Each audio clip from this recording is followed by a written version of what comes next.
NCB times ಮೀಡಿಯಾಗೆ ಸ್ವಾಗತ. ನಾನು ದರ್ಶನ್ ಹುಣಸೂರು. ಒಂದ್ ಕಡೆ ರೇಣುಕಾಸ್ವಾಮಿ ಕೊಲೆ ಪ್ರಕರಣದ A1 ಆರೋಪಿ ನಟಿ ಪವಿತ್ರ ಗೌಡ 6 ತಿಂಗಳ ಬಳಿಕ ನಿನ್ನೆ ಪರಪ್ಪನ ಅಗ್ರಹಾರ ಜೈಲಿನಿಂದ ನಗನಗುತ್ತಾ ಹೊರಗಡೆ ಬಂದಿದ್ದಾರೆ. ಮತ್ತೊಂದು ಕಡೆಯಲ್ಲಿ BGS ಆಸ್ಪತ್ರೆಯಿಂದ ನಿನ್ನೆನೆ ನಟ ದರ್ಶನ್ ಅವರು ಡಿಸ್ಚಾರ್ಜ್ ಕೂಡ ಆಗಿದ್ದಾರೆ. ಕಳೆದ 1.5 ತಿಂಗಳಿನಿಂದ ನಟ ದರ್ಶನ್ BGS ಆಸ್ಪತ್ರೆಯಲ್ಲಿ ಚಿಕಿತ್ಸೆಯನ್ನ ಪಡೆದುಕೊಳ್ತಾ ಇದ್ರು. ಸರ್ಜರಿಯನ್ನ ಮಾಡಿಸ್ಕೊಳ್ಳದೇನೆ ಆಸ್ಪತ್ರೆಯಿಂದ ದರ್ಶನ್ ಡಿಸ್ಚಾರ್ಜ್ ಆಗಿರುವಂತದ್ದು ಸಾಕಷ್ಟು ಅನುಮಾನಗಳಿಗೆ ಎಡೆ ಮಾಡಿಕೊಡ್ತಾ ಇದೆ. ಇನ್ನು ರೇಣುಕಾಸ್ವಾಮಿ ಕೊಲೆ ಕೇಸಲ್ಲಿ 6 ತಿಂಗಳ ಹಿಂದೆ ಜೈಲು ಸೇರಿದಂತಹ ದರ್ಶನ್ ಜೊತೆಗೆ ಇತರರು ಶುಕ್ರವಾರ ಹೈಕೋರ್ಟ್ನ ನ್ಯಾಯಮೂರ್ತಿ ವಿಶ್ವಜಿತ್ ಶೆಟ್ಟಿ ಅವರಿದ್ದಂತಹ ಏಕಸದಸ್ಯ ಪೀಠ ಏನು ಜಾಮೀನನ್ನ ಮಂಜೂರು ಮಾಡುತ್ತೆ, ರಿಲೀಸ್ ಆದಂತಹ ಇತರರನ್ನ ಬಿಟ್ಟು ಒಂದ್ ಕಡೆಯಲ್ಲಿ ಪವಿತ್ರ ಗೌಡ, ಮತ್ತೊಂದು ಕಡೆಯಲ್ಲಿ ದರ್ಶನ್ ಅವರ ಹೆಸರು ಜಾಸ್ತಿ ಮೆಲುಕು ಹಾಕಲಾಗ್ತಾ ಇದೆ. ಅಂದ್ರೆ ಸೋಮವಾರ ಜಾಮೀನು ಪ್ರಕ್ರಿಯೆಗಳು ಎಲ್ಲವೂ ಕೂಡ ಪೂರ್ಣಗೊಂಡಿದೆ ಅಂತ ಹೇಳಲಾಗ್ತಾ ಇರುವಂತದ್ದು.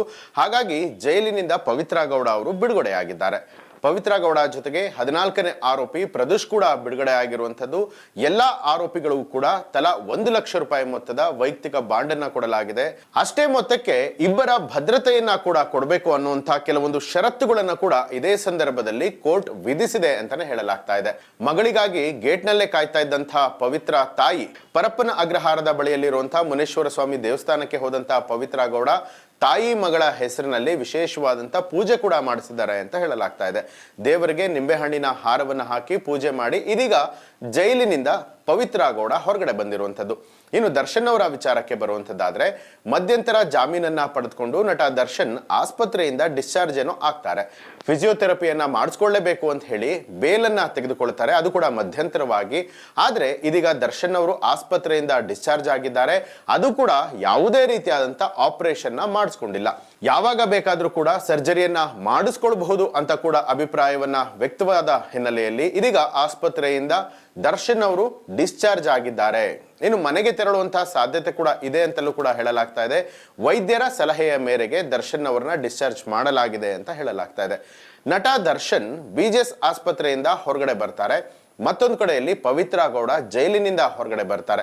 ಯಾವಾಗ ದರ್ಶನ್ ಆಸ್ಪತ್ರೆಯಿಂದ ರಿಲೀಸ್ ಆದ್ರು ಅಂತ ಹೇಳಿ ಗೊತ್ತಾಗುತ್ತೋ ತಕ್ಷಣ ರಾಜ್ಯದ ಬೇರೆ ಬೇರೆ ಭಾಗಗಳಿಂದ ದರ್ಶನ್ ಅವರ ಸಾಕಷ್ಟು ಜನ ಅಭಿಮಾನಿಗಳು ಆಸ್ಪತ್ರೆಯ ಬಳಿಯಲ್ಲಿ ಜಮಾಯಿಸ್ತಾರೆ. ಜೊತೆಗೆ ದರ್ಶನ್ ಅವರ ಮನೆಯ ಮುಂಭಾಗದಲ್ಲಿ ಹೋಗಿ ಒಂದು ರೀತಿ ಜಾತ್ರೆ ಮಾಡಿದ ರೀತಿಯಲ್ಲಿ, ಹಬ್ಬ ಮಾಡಿರುವಂತಹ ರೀತಿಯಲ್ಲಿ ಅಲ್ಲಿ ಅವರು ಸಂಭ್ರಮಾಚರಣೆಯನ್ನ ಮಾಡ್ತಾರೆ. ಏನು ಬೆಂಗಳೂರಿನ ರಾಜರಾಜೇಶ್ವರಿ ನಗರದಲ್ಲಿರುವಂತಹ ದರ್ಶನ್ ಅವರ ಮನೆ ಇದೆ, ಆ ಒಂದು ಮನೆಯ ಸುತ್ತಲೂ ಕೂಡ ಅಭಿಮಾನಿಗಳು ಹೋಗಿ ಸಂಭ್ರಮಾಚರಣೆಯನ್ನ ಮಾಡ್ತಾ ಇದ್ರು. ಈ ಸಂದರ್ಭದಲ್ಲಿ ಪೊಲೀಸರಿಗೂ ಕೂಡ ಬಹಳಷ್ಟು ದೊಡ್ಡ ತಲೆನೋವಾಗಿತ್ತು. ಇದೆಲ್ಲದ ನಡುವೆ ದರ್ಶನ್ ಮತ್ತೆ ಪವಿತ್ರ ಗೌಡ ಮತ್ತೆ ಭೇಟಿ ಆಗ್ತಾರಾ ಅನ್ನುವಂತ ಕುತೂಹಲ ಸಾಕಷ್ಟು ಜನರಿಗಿದೆ. ಅದೆಲ್ಲ ಅವರವ್ರ ವೈಯಕ್ತಿಕ ವಿಚಾರ, ನಮ್ಗೆ ಯಾಕೆ ಅನ್ನುವಂಥದ್ದು ಮತ್ತೆ ಕೆಲವರ ವಾದ. ಒಟ್ಟಾರೆಯಾಗಿ ಇಬ್ರು ಕೂಡ ಭೇಟಿ ಆಗ್ತಾರೋ ಇಲ್ವೋ ಗೊತ್ತಿಲ್ಲ. ದರ್ಶನ್ ಮತ್ತೆ ಸಿನಿಮಾಗಳಲ್ಲಿ ಅಭಿನಯಿಸಲಿ ಅನ್ನುವಂಥದ್ದಂತೂ ಅಭಿಮಾನಿಗಳ ಆಸೆ. ಈ ಒಂದು ಮಾಹಿತಿ ನಿಮ್ಗೆ ಏನನ್ನಿಸ್ತು ಅನ್ನೋಂಥದ್ರ ಬಗ್ಗೆ ಕಮೆಂಟ್ ಮಾಡಿ ತಿಳಿಸಿ. ಹಾಗೆ ಯಾರೆಲ್ಲ NCIB ಟೈಮ್ಸ್ ಮೀಡಿಯಾ ಚಾನೆಲ್ ಅನ್ನ ಸಬ್ಸ್ಕ್ರೈಬ್ ಮಾಡಿಲ್ಲ, ತಪ್ಪದೆ ಸಬ್ಸ್ಕ್ರೈಬ್ ಮಾಡಿ, ಬೆಲ್ ಐಕಾನ್ ಅನ್ನ ಒತ್ತೋದನ್ನ ಮರಿಬೇಡಿ.